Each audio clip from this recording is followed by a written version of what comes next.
Here's what's on this episode of Formula World. As always, you can find timestamps for these stories in the description or as a pinned comment. First up on Formula World, will Hamilton win 7 titles? Since Hamilton won his 4th title, people everywhere are asking all sorts of questions regarding his position among the all-time greats and even suggesting that he will break all records in the sport. At least that's the opinion of his current team boss, Toto Wolff. Lewis is about to break all records that have been set in Formula 1, and it is just a matter of time that people will say he is on track to being the best driver that has ever existed. And a man that helped set some of those big records when he worked alongside Michael Schumacher, Ross Brawn, stated that he thinks it's possible Hamilton has a chance of reaching them. I think they are in reach. When it happened, I couldn't imagine it being beaten, but looking at the way Lewis is performing, they could be. He's one of the greats. You've got to say he's one of the greats, comparable with any of the iconic characters in Formula 1. He's been exemplary all year. But fellow 4-time world champion Alain Prost isn't so quick to jump on the bandwagon, stating that it's ridiculous to be making such claims so early. A driver will never answer that question. When you have 4 titles, the 5th is just too far off. You're living Grand Prix after Grand Prix, practice, qualifying, the race. It wouldn't be good for a driver to think any other way. So to talk about 7 titles is ridiculous. Records are made to be broken, and Lewis has broken a few that we thought were out of reach, like the number of pole positions for example. But we should also relativize what it all means. There are more races than before, and cars are more reliable, so everything changes and records fall. It all fuels an impassioned debate between F1 fans about the achievements of drivers from different generations. Everyone has their own idea about who was the best. It's clear, however, that Lewis, upon equaling what Sebastian Vettel and myself achieved, has now entered a new dimension. The freshly crowned world champion Lewis Hamilton has remained tactful when addressing suggestions of broken records and all-time greats. It's absolutely impossible to compare yourself to someone from decades ago. It's unfair to do so. Look at Ayrton. Had he had longer to live, he would have won more championships and been even more successful, and he would have probably stopped Michael Schumacher winning at least a couple of championships. We all know how exceptional Michael was, and his records have lasted for so long. There's one particular record which is going to be very hard for anyone to catch. At the moment, I just admire them, and will forever. I am proud to be amongst those greats. Online F1 race streaming. F1 Commercial Managing Director Sean Bratches has made it clear that since Liberty Media has taken over ownership of Formula 1, one of their main points of focus is on increasing their online presence. And one thing that many fans have been long asking for may now be on the horizon: live online race streaming. We have an obligation to our fans, quite candidly, to ensure that they are able to access our content in any means that they want, and I think we would be derelict if we pursued a path for anything other than that. Our objective is to create platforms in the direct-to-consumer arena that engage fans and leverage our assets, whether they are live races, whether they are archival, whether they are data. What we are trying to do is we are trying to create content that lives outside the Grand Prix weekends, which has almost been non-existent from digital or linear standpoint. Massa retires. Felipe Massa's future at Williams, and indeed F1, has been up for scrutiny in the past few months, but now the man himself appears to have taken the matter into his own hands by announcing his retirement from the sport 1 week prior to his final home Grand Prix in Brazil. As everyone knows, after announcing my retirement from Formula 1 last year, I agreed to return this season to help Williams when the call came.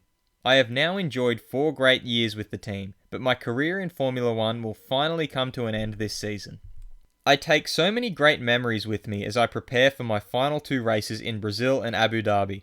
And although they will be emotional, I am looking forward to ending on a high note and preparing for a new chapter in my career. Williams' deputy team principal Claire Williams gave the Brazilian driver props for his service to the team. I would like to thank Felipe for all he has done for the team over the last 4 years. We appreciate that it wasn't an easy decision for him to return after having such an emotional send-off at the end of last year. On behalf of Sir Frank and all the team, we give our very best wishes to Felipe for the future. Alonso can fight for 2018 title. With McLaren set to be powered by Renault power units next season, many people are now anticipating what may be for Fernando Alonso, with many suggesting that he has a real chance for fighting for wins and even the title. and Alonso himself is remaining hopeful of a good season where he can fight for the championship. I cannot wait to test the Renault power unit. Our situation has been very frustrating and has taken a lot of patience, but I think I will be very competitive next year. The engine looks very good from the outside, and we've introduced some aerodynamic advancements in the last few races that worked well.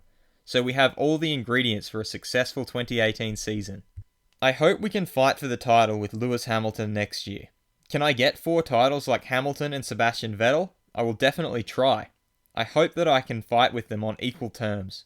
Of course, I have not won a title since 2006, but I think with the right material I could have won 4 or even 5 titles. Former teammate and title rival Lewis Hamilton knows just how strong Alonso can be given the right tools, and has come out saying he hopes and looks forward to a strong Fernando next season. Just wait until this guy gets a good engine.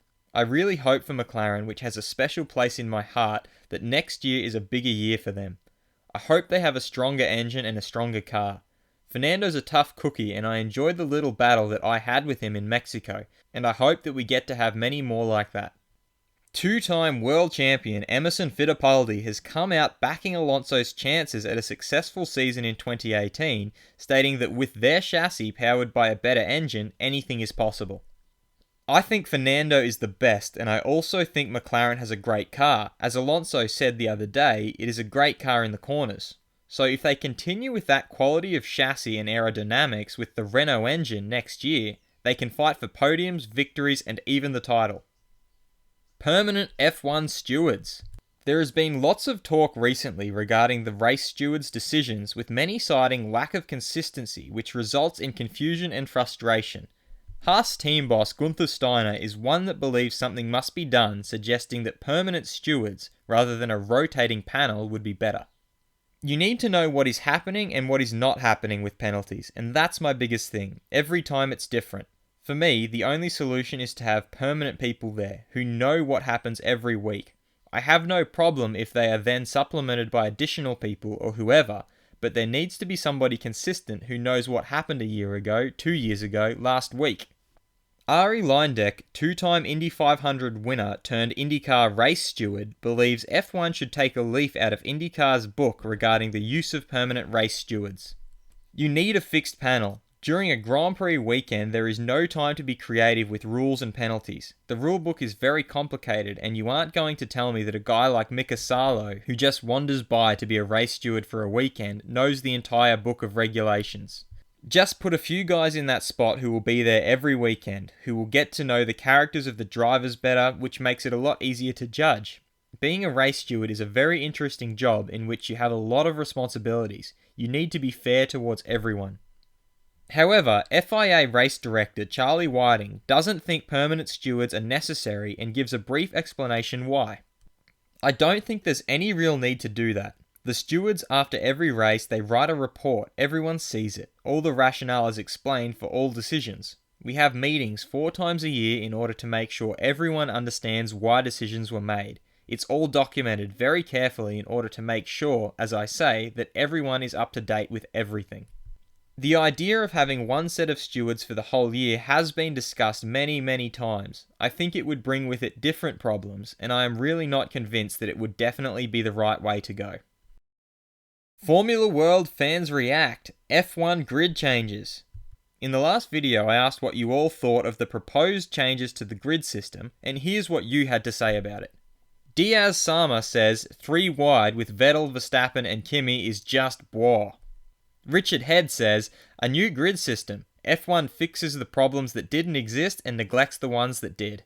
Chris A, new grid system might open more possibilities, or it might create more carnage at turn 1. And Amirul Asaraf agrees, 3 wide grid, are we going to get a constant repeat of Singapore GP 2017? Now that Massa has retired, who will get the seat at Williams? Let me know what you think in the comments. And if you liked this video, feel free to subscribe and check out my other videos for all the latest in the world of Formula 1.